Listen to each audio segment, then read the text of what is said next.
계속해서 바벨론에 대한 하나님의 심판의 경고의 말씀이 나오고 있습니다.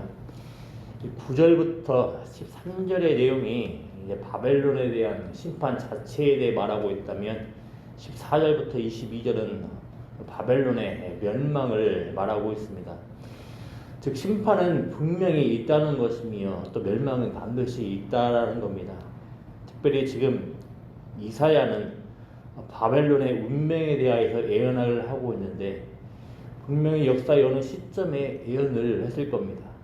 그 중에서도 많은 경우에 바벨론에 대한 이 예언의 말씀은 BC 701년 즈음에, 그러니까 바벨론이 유다의 왕 히스기야를 유혹하여서 아수르에 대하여서 반역을 일으키고 바벨론과 더불어 동맹을 맺도록 했을 때의 이 예언의 말씀이 기록되었다고 봅니다. 즉 히스기야는 아직 그 본 의도를 드러내지 않고 아직 그 힘이 최고조에 달하지 않았던 때의 바벨론과 손잡고자 합니다. 히스기야는 동맹을 맺자면서 먼저 무기를 맺자면서 먼저 머리를 숙이고 온 바벨론에게 오만한 마음을 가지고 자신의 힘을 과시할 목적을 가지고서 유다에 있던 모든 보물창고를 보여줍니다. 자, 그런데 이렇게 신뢰하던 대상인 바벨론, 이때까지만 해도 그 야심이 온전히 드러나지 않았고 세력도 아직은 최고조에 이르지 않았던 바벨론인데, 자, 이 바벨론의 교만함과 심판을 지금 오늘 본문을 말을 하고 있는 겁니다. 그러니 손을 잡지 말아야 할 대상, 신뢰하지 말아야 하는 대상을 신뢰하는 것은 어리석은 것임을 말해주는 것이라 할 수 있는 겁니다. 왜 그렇습니까? 이사야의 예언에 따르면 반드시 여호와의 날, 곧 심판의 날이 올 것이기 때문입니다. 심지어 얼마나 하나님의 심판이 강한지 잔혹기 분냄과 맹렬히 노하는 날이 이른다고 말을 합니다. 얼마나 심판이 가혹한지 천체가 하늘의 해와 달, 별들이 빛을 비추지 아니하고 어두움이 가득하다고 말을 합니다. 하늘을 진동시키며 땅을 흔든다고 말을 합니다. 자, 이런 모습들은 공히 하나님의 심판의 때에 나타날 그 현상으로 보통 대표적으로 나타나는 모습들입니다. 그래서 다른 책에서도 종종 언급되는 모습들입니다. 또 히스기야가 신뢰하던 동맹의 대상인 바벨론은 결국엔 어떤 또 운명을 맞이를 합니까? 14절부터 22절의 내용들을 보면 모두 고대 전쟁에서 패배했을 때 겪는 비참함과 황폐함과 고통 등을 나타내는 모습들입니다. 14절부터 22절에 나오는 모든 모습들은요. 지금도 물론 이런 모습이 자행되는 경우를 우리는 21세기에도 보지만 이 당시에 이 고대 전쟁에서는 참으로 잔인해 보이는 일들이 수없이 빚어졌습니다. 어린아이 여자는 말할 것도 없고 전쟁에서 패배했을 때, 멸망했을 때 얼마나 잔혹한 일들이 벌어지는지는 이 당대의 고대 문헌에도 잘 나타나 있습니다. 어쨌든 이처럼 이사야는 히스기야, 유다가 신뢰하고 손을 잡은 바벨론의 심판과 멸망을 예언함으로써 이런 일들이 얼마나 무익하고 어리석은 것임을 잘 말해주고 있는 겁니다. 마찬가지로 우리 또한 얼마든지 우리의 이익을 위하여서 또는 어떤 불이익을 면하거나 위기를 벗어나기 위하여서 때마침 손을 잡자고 다가오는 세상의 여러 가지 수단들을 신뢰하며 동맹 관계에 들어가는 경우들이 얼마든지 있을 수 있습니다. 하지만 훗날 이런 세상의 수단들이 오히려 우리에게 올무로 작용하며 오늘 본문에서처럼 이런 수단들을 신뢰하는 것이 얼마나 어리석고 허망한 것인지를 경험을 하는 경우가 많습니다. 따라서 우리는 이 예언의 말씀들을 바라보면서 반드시 두 가지 생각을 확실히 지녀야 하겠습니다.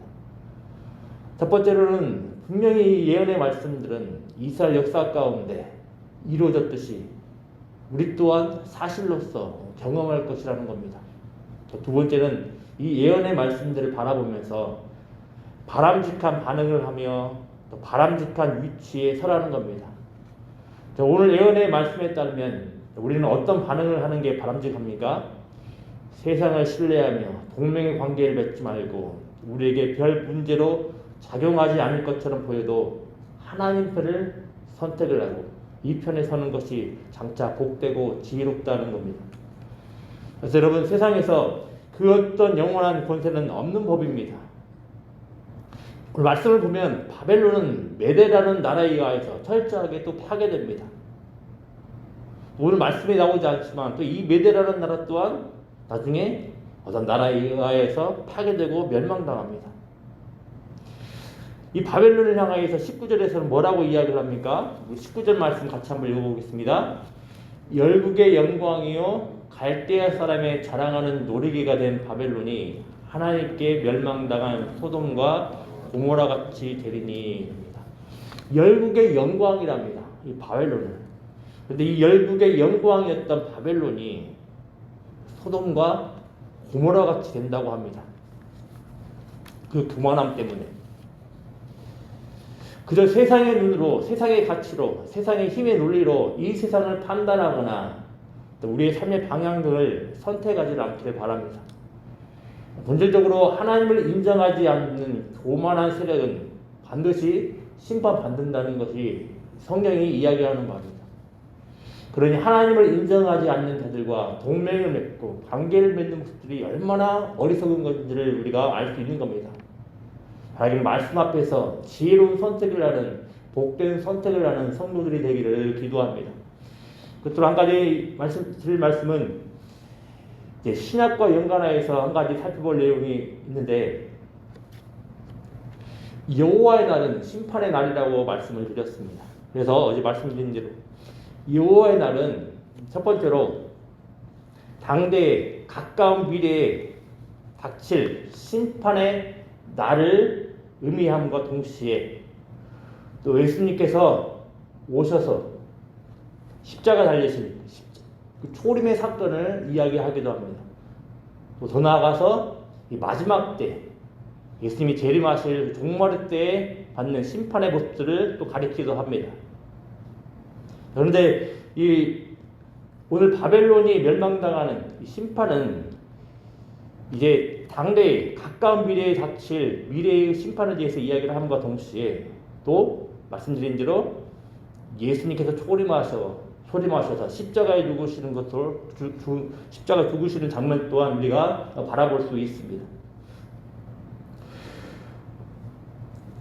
10절 말씀 13절을 보면 말씀드린 대로 하늘의 천체가 빛을 잃을 거라고 이야기를 합니다. 빛을 발하지 않고 어둡다고 이야기를 합니다. 그리고 하늘을 하나님께서 심판하시는 날에 하늘을 진동시키며 땅을 흔들어 그 자리에서 떠나게 한다고 이야기를 합니다. 그래서 이 모습들은, 이 이미지들은 잘 아시는 대로 예수님께서 십자가에 달려 죽으실 때 나타나는 현상들입니다. 즉 예수님께서 십자가에 죽으시는 그 날이 바로 여호와의 날, 심판의 날임을 지금 가르쳐 주는 겁니다. 그래서 우리는 꼭 기억을 해야 되겠습니다. 예수님께서 십자가에 죽으시는 그 사건은 우리 하나님의 백성에게는 또 구원의 날이지만 동시에 하나님을 인정하지 않는 교만한 세상을 향하여서, 교만한 자들에 대하여서 심판의 날이라는 것을 우리가 꼭 기억을 해야 되겠습니다. 그래서 우리는 반드시 이 십자가를 바라보면서 이 십자가 또한 여호와의 날이라는 것을 우리가 꼭 기억을 하면서 이 땅의 모든 교만이 반드시 심판받는다는 것을 우리가 꼭 기억을 해야 되겠습니다. 아직 교만한 사람들은, 교만한 세상은 아직 득세하고 있고 여전히 승승장구하는 것처럼 보인다 할지라도 십자가를 바라볼 때 반드시 이 십자가의 운명과 더불어서 반드시 교만한 세력들은 반드시 멸망당할 것을 우리가 바라보면서 항상 성도들은 어느 편에 선택을 해야 되겠습니까? 어느 편에 서야 되겠습니까? 하나님을 인정을 하는, 하나님의 주권을 인정하는 겸손한 모습으로 서야 된다는 것을 우리가 꼭 알 수가 있습니다. 오늘 말씀들을 통하여서 열국의 영광으로 불렸던 바벨론의 심판받는 그 모습들을 바라보면서 하나님 앞에서 겸손하며 하나님을 인정하며 살아갈 수 있는 복된 우리 성도들 되기를 기도합니다. 기도하겠습니다. 아버지 하나님, 간절히 원하고 바라옵기는 하나님께서 이사야 선지자를 통하여서 열국의 영광이라 불리던 바벨론이 여지없이 심판받으며 여지없이 멸망당함을 보게 됩니다.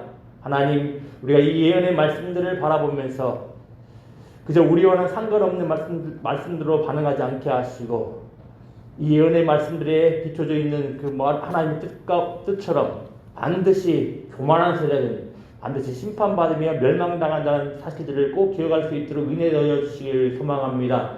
따라서 사랑하는 우리 광주 영광교회 모든 성도들은 결국 종국에 멸망당하고 심판받을 그 교만한 세력과 동맹관계를 맺거나 그리고 손잡지 않도록 주께서 붙들어 주시기를 소망합니다.